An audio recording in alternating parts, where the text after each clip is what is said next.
Imaginez une créature immense qui serpente sur des milliers de kilomètres. Une créature qui épouse les crêtes des montagnes, qui traverse les déserts.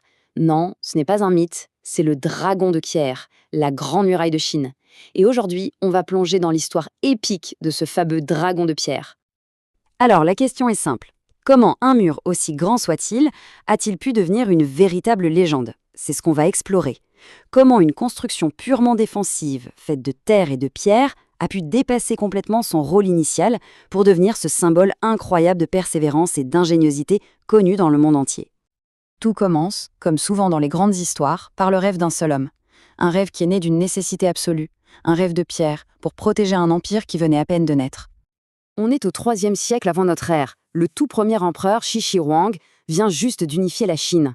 Mais cette nouvelle paix, elle est très fragile. Au nord, il y a des tribus nomades, les Xiongnu notamment, qui lancent des raids sans arrêt. Ils pillent, ils déstabilisent les frontières. Face à cette menace, il fallait une solution radicale. Et c'est là que la vision de l'empereur entre en jeu. Face au chaos permanent de ces raids, il n'a pas juste imaginé une barrière. Non, il a vu un gigantesque dragon de pierre. Une créature mythique qui viendrait s'enrouler autour de son empire pour transformer la peur en sécurité et le désordre en un symbole puissant d'unité. Ce qui est fascinant, c'est que la muraille était bien plus qu'un simple mur. C'était un système de défense complet intégré. Bien sûr, elle protégeait physiquement les frontières, mais elle servait aussi de système d'alerte, grâce à un réseau de tours de guette qui communiquaient avec des signaux de fumée le jour et de feu la nuit. Et enfin, le sommet du mur, c'était une sorte d'autoroute qui permettait aux soldats de se déplacer très vite le long de la frontière. Mais voilà, pour donner vie à ce rêve de pierre, le prix à payer a été immense. On va maintenant s'intéresser à la construction elle-même et à l'incroyable coût humain de cette ambition démesurée. La construction de la Grande Muraille, ce n'est pas l'affaire d'une seule génération, loin de là. Ça a commencé sous la dynastie Qin, vers 221 avant Jésus-Christ, mais ça a continué, ça s'est arrêté, puis ça a repris pendant des siècles. D'ailleurs, les sections les plus célèbres, celles qu'on voit aujourd'hui, ont été en grande partie construites ou renforcées bien plus tard, sous la dynastie Ming. C'est un projet qui s'étale sur presque 2000 ans, c'est fou.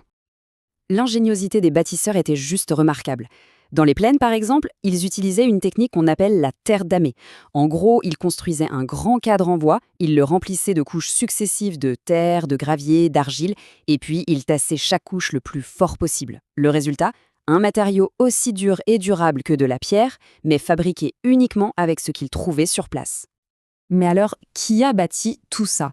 Eh bien, des millions de gens. Vraiment, des millions. On parle de soldats, de paysans qu'on forçait à venir travailler et énormément de condamnés. Il faut s'imaginer un chantier d'une échelle mais inimaginable qui a mobilisé une main-d'œuvre colossale. Et souvent, c'était dans des conditions qu'on peut qualifier d'inhumaines. Tout ce sacrifice humain a donné à la muraille un surnom tragique et très puissant, le plus long cimetière du monde. Une phrase qui à elle seule dit tout de la souffrance qu'il a fallu endurer pour la construire. Les conditions de travail étaient brutales, c'est le seul mot. Les ouvriers devaient affronter la chaleur écrasante des étés, le froid glacial des hivers en montagne, tout ça avec un épuisement constant, la faim, les maladies qui se propageaient. On estime que des centaines de milliers de personnes, peut-être même plus, y ont laissé leur vie. Alors, après tant de sacrifices, la question se pose. Ce bouclier de pierre était-il vraiment impénétrable? Est-ce que la muraille a bien rempli sa mission? Alors, la réponse, eh bien, elle est nuancée comme souvent. D'un côté, oui, la muraille a été un succès stratégique. Ça rendait les invasions à grande échelle hyper compliquées et le système d'alerte était très efficace. Mais elle n'était pas parfaite, loin de là. Il y avait des points faibles et certains envahisseurs ont su les trouver. Et puis, il y a la corruption, un problème vieux comme le monde. Il suffisait parfois de soudoyer les bons gardes pour qu'ils ouvrent les portes. Bref, pour résumer, c'était un avantage stratégique énorme, oui, mais pas du tout la forteresse impénétrable qu'on imagine parfois. Aujourd'hui, bien sûr, le rôle militaire de la muraille a disparu, mais son héritage, lui, il est plus vivant que jamais. Voyons un peu comment ce dragon de pierre a évolué avec le temps. La transformation est assez incroyable.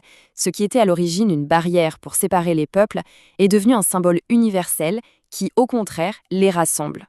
La Grande Muraille aujourd'hui, elle incarne la force, la persévérance de toute une civilisation et l'ingéniosité humaine face à des défis qui semblaient insurmontables. Et cette reconnaissance, elle a été en quelque sorte officialisée quand la muraille a été désignée comme l'une des 7 nouvelles merveilles du monde.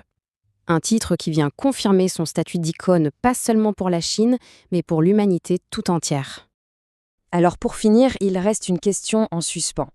La Grande Muraille, Est-ce que c'est avant tout un monument à la gloire et à l'ingéniosité, ou est-ce que c'est plutôt un avertissement, un rappel du coût humain absolument vertigineux que peuvent avoir la peur et l'ambition du pouvoir? C'est sans doute là, dans cette tension permanente entre la gloire et le sacrifice, que se trouve sa véritable et son éternelle légende. Bienvenue sur notre chaîne Douce Nuit. Si vous n'êtes pas encore abonné, cliquez sur le bouton s'abonner pour rejoindre notre grande famille.